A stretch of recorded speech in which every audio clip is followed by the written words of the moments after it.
विषय का आनंद और ध्यान का आनंद, समाधि का सुख और संसार का सुख एक ही है, दो है ही नहीं। इसलिए जो अभी विषयों में फंसा हुआ है उससे द्वेष मत करना। क्यों? बोले वो भी परमात्मा का ही रस मान रहा है, पर विषयों के भीतर से। और जो ध्यान करता है वो विषयों के बगैर सीधे परमात्मा का रस मानता है। तो रस तो सब जगह पर उसी एक का है। वो विषय से कोई ले, कि वो ध्यान से कोई ले, वो बाहर से कोई ले या अंदर से कोई ले, है वो उसी का। नमस्तम प्रभोगे, सारे भोग भी तू ही है। अब ये ऐसी ऊंची बात है जिसको नीचे दर्जे के लोग अपने स्तर पर गिरा भी सकते हैं कि भोग भोगे, भोग में आसक्त रहे और फिर कहे तो परमात्मा ही है। वास्तव में जो भोग से आसक्त है वो भोग का परम सुख नहीं ले सकता है। जिसने भोग की आसक्ति छोड़ी है वही भोग का सुख ले सकता है।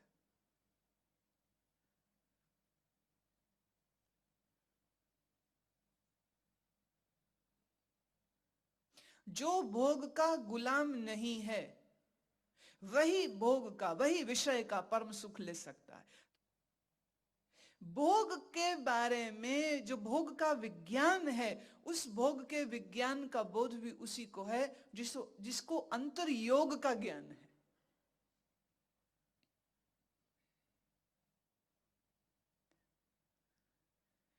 जो शरीर का गुलाम नहीं है, जो विषय का गुलाम नहीं है, उसका भोग भी योग हो जाएगा। जो शरीर और विषय का गुलाम है उसका योग भी भोग हो जाएगा, क्योंकि वो योग करके भी अभिमानी हो जाएगा।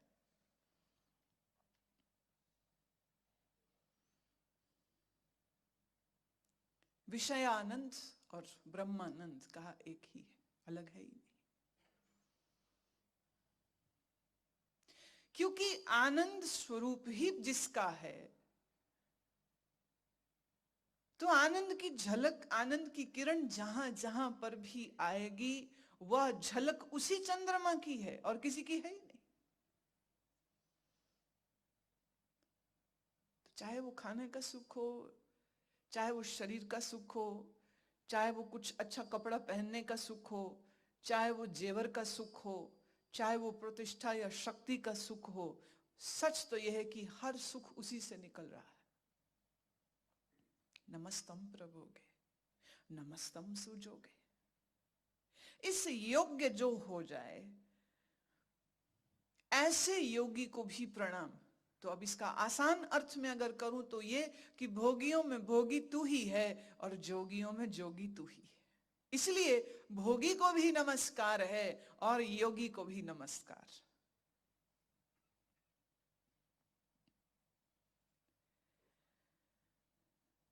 नमस्तम अगम्ये, नम सत सत रम्ये, नमस्तम जलासे, नमस्तम निरासे। हे अगम, हे अगम। अगम माने फिर वही बात, जिसका पार न पाया जा सके, जिसका सार न लिया जा सके, उसको हम कहेंगे अगम। तो हे अगम तुझे नमस्कार। है ना बड़ी अजीब बात। अगर वो अगम था तो तूने उसे जाना कैसे कि वो अगम है? और अगर तुमने ये जान लिया कि वो अगम है तो फिर वो अगम रहा कैसे?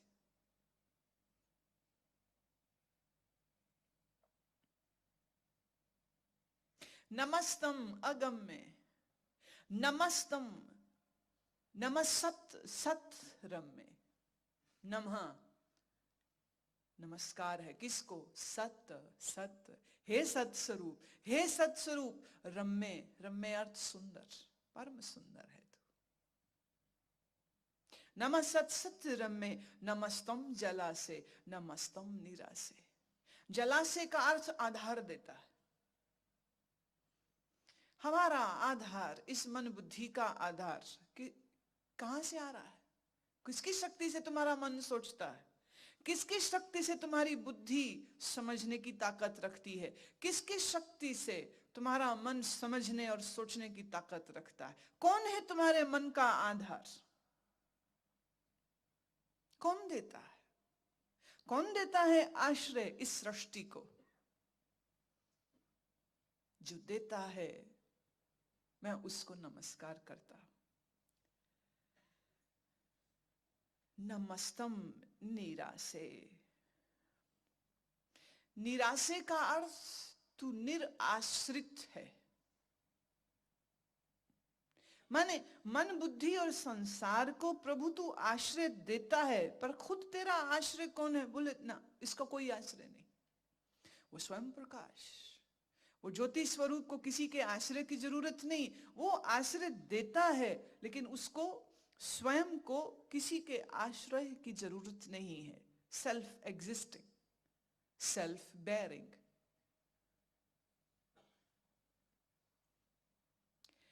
नमस्तम अजाते, नमस्तम अपाते। जिसकी जाति कोई नहीं, जिसकी पात, पात मने कुल परंपरा। नमस्तम अमजब्बे। अमजब्बे, अमजब्बे शब्द निकलता है मजहब से।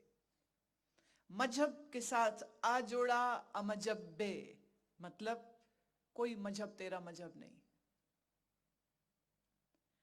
देख लो, पूरे संसार में धर्मों की जो राजनीति चल रही है, उस राजनीति का सबसे बड़ा हिस्सा ये होता है कि हर धर्म वाला यही बोलता है कि जो मेरा धर्म है ये परमात्मा का दिया हुआ धर्म है।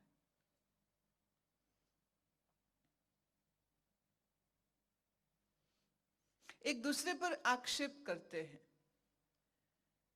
कि ये जो तेरा ग्रंथ है ये तुमने लिखा है, जो मेरा ग्रंथ है ये खुदाई है।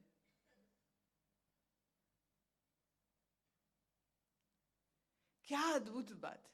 हर धर्म, हर संप्रदाय के लोगों के पास ये स्लोगन है कि हमारा मजहब ईश्वर का मजहब है, हमारा संप्रदाय ईश्वरीय है, हमारा धर्म सीधे परमात्मा से चला है, बीच में कोई ब्रेक नहीं लगी। पर गुरुदेव कह रहे हैं वह परमात्मा जिसके नाम पर सब धर्म और संप्रदाय चल रहे हैं, जरा उसके बारे में सुनो। अमजब्बे, उसका अपना कोई मजहब नहीं।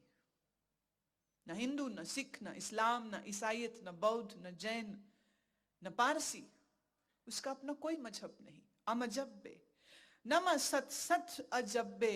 हे सत स्वरूप, हे सत स्वरूप, हम तुम्हें नमन करते हैं कि तू तो क्या आश्चर्य है। आश्चर्य ही है बस तू तो। सारी दुनिया में लगभग ज्यादा नहीं तो 80% लोग धार्मिक हैं और किसी न किसी मजहब, किसी न किसी धर्म, किसी न किसी संप्रदाय के वो प्रैक्टिशनर हैं। और सबको ये दावा है कि हमारा धर्म सबसे श्रेष्ठ धर्म है। और अजब बात, जिस परमात्मा के नाम पे सब कुछ चल रहा है वो खुद मजहबों से मुक्त है, वो खुद धर्मों से मुक्त है, वह खुद आश्चर्य है। इससे बड़ा आश्चर्य कुछ और हो सकता है?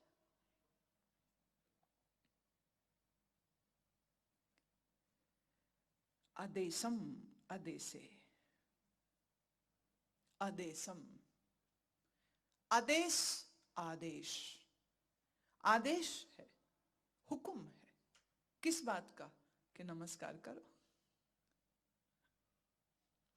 नमस्तम अभेसे, नमस्तम अदेशे। किसको नमन करें? किसको? जिसका देश कोई नहीं, जो किसी एक जगह पर सीमित नहीं है, कहा उसको नमन कर। जो किसी एक वेश में नहीं है, कहा उसको नमन कर। नमस्तम नृधा में, जिसका कोई घर नहीं है कि खास इसी मखसूस जगह पे वो रहेगा और इसके बाहर नहीं। ऐसा कोई स्थान नहीं है जिसको ये कहा जा सकता हो कि यहां परमात्मा रहता है और इसके बाहर परमात्मा नहीं होता। मैंने पहले भी जिक्र किया था, कुछ एक ऐसे कल्ट चल रहे हैं जिन कल्ट्स में बाकायदा नक्शा बना हुआ, नक्शा भगवान के घर का। पता नहीं नीचे आर्किटेक्ट का नाम नहीं लिखा उन्होंने, ऐसे पूरा नक्शा बना। बड़े सुंदर बाग बगीचे, बड़े सुंदर फवारे लग रहे हैं। मैं सोचते ही थी, देखा जब वो नक्शा, कि तो पानी की हमारे तो दिक्कत बड़ी होती, कभी कभी फवारे चलाते, घास को भी पानी देने में दिक्कत होती है, पानी की कमी होती है। यहाँ पता नहीं पानी की कहां से सप्लाई हो रही। और एकदम करीने के एक साइज के पेड़ है, एक साइज के बगीचे में बुशेज हैं, फूल हैं, सब एक साइज के, एकदम इतना फर्स्ट क्लास मैनिक्योर्ड। एक बात तो पक्की, भगवान इज अ गार्डन लवर। बगीचा बड़ा खूबसूरत है, बड़ा ऑर्गेनाइज्ड है, पूरे नक्शे बना करके रखे हुए। यहां भगवान रहते हैं, यहां भगवान जी बसते हैं। गुरुदेव कह रहे हैं इस भूल में मत रहिए। वो किसी एक जगह में नहीं बसता है, उसका अपना कोई एक देश, उसका कोई एक अपना धाम, उसका कोई एक अपना घर नहीं है। नमो सर्व काले, नमो सर्व दयाले। हे सर्व काल में मौजूद जो है, जो रहता है, जो मौजूद था, जो मौजूद रहेगा। बाकी सब माया जाल, आज है कल नहीं है, शरीर आज है कल नहीं है, संसार आज है कल नहीं है, पर वो था, वो है, वो रहेगा। और ऐसी सदीवी सत्ता को मैं नमन करता हूं। नमो सर्व दयाले। अब ये जो गुण है ना दया का, ये अब यहां पर आकर के in comparison to the creation, the creator is being called the compassionate one. सृष्टि और सृष्टा को दो मान करके ही हम कह सकते हैं कि सृष्टा जो है वो गुस्सा है या सृष्टा दयावान है संसार पर। यहां दो को दो भागों में बांट करके सृष्टा और सृष्टि को दो अलग ढंग से देखकर, दो अलग एंटिटीज मान करके ये कहा जा रहा है कि तू हमारे ऊपर हमेशा दयालु होता है। अभी ये जो दया का गुण है, ये परब्रह्म का गुण नहीं है, ये ईश्वर का गुण है। ये ईश्वर का गुण है। अभी ये परब्रह्म की बात करते करते बीच में ईश्वर की बात क्यों कर रहे हैं? अब उनकी मौज है, कर रहे हैं तो कर। नमो सर्व खापे, नमो सर्व थापे। खाप, नाश, सब बना अगर तेरे से है। ये देखो, ये दया के बाद देखो क्या रूप दिखा रहे हैं उसका। कहा भी पहले नमो सर्व दयाले, सब पे दया करता है। नमो सर्व खापे, सबको खा पी तू ही जाता है। मारे राखे आपे आप, मारे रखे, जो भी करे तेरी मर्जी। तो तू क्या करे वो तेरी मर्जी, हम क्या करे, हम तो नमस्कार ही कर सकते।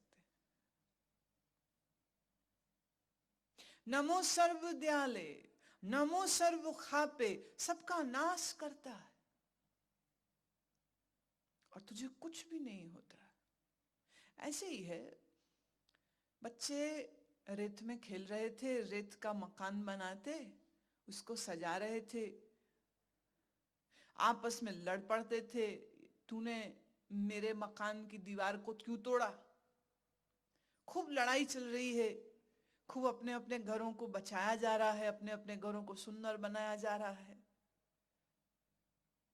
और बच्चों के इस खेल को बुद्ध एक किनारे बैठे हुए देख रहे थे। काफी लंबे समय तक बच्चे खेलते रहे। इतने में गांव से इनकी माओ ने आवाजें देनी शुरू कर दी, बेटा शाम हो चली घर आजा, बेटा शाम हो चली घर आजा। इन बच्चों की माएं इनको आवाजें दे रही हैं, पुकार रही हैं, घर वापस आने को कह रही। और फिर जिन घरों को इतनी मेहनत से बनाया, सजाया, संवारा, खुद अपने ही पैरों से मार मार के रेत के घर सब तोड़ दिए, क्योंकि खेल खत्म हो गया, खेल खत्म हो गया है। और जब खेल खत्म हो गया है तो जिस मकान को बनाया वो मकान भी खत्म हो गया। खुद बनाया, कई घंटे लग के बनाया जिस घर को, उसे अपने ही पांव से तोड़ करके घरों को हंसते हुए खेलते हुए वापस भाग गए, अपनी मां की गोद में छुप गए।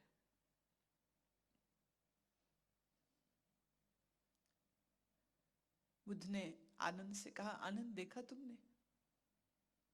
देखा तुमने इन बालकों को, कितने प्रेम से इन्होंने पहले घर बनाया, लड़े झगड़े, अपने अपने घरों की रक्षा सुरक्षा भी करी। किसी की उंगली लग गई या किसी का पांव लग गया और जरा सा कुछ टूट फूट गया तो उसको मारने को दौड़े। पर जैसे ही शाम हुई, अपने ही हाथ से अपने बनाए हुए मकानों को तोड़ करके या वापस घरों को चले गए। आनंद ने कहा, बुद्धदेव थोड़ा और स्पष्ट करें, आपका भाव क्या है? बुद्ध ने कहा, आनंद, सब मनुष्यों को इसी प्रकार इस संसार में रहना चाहिए।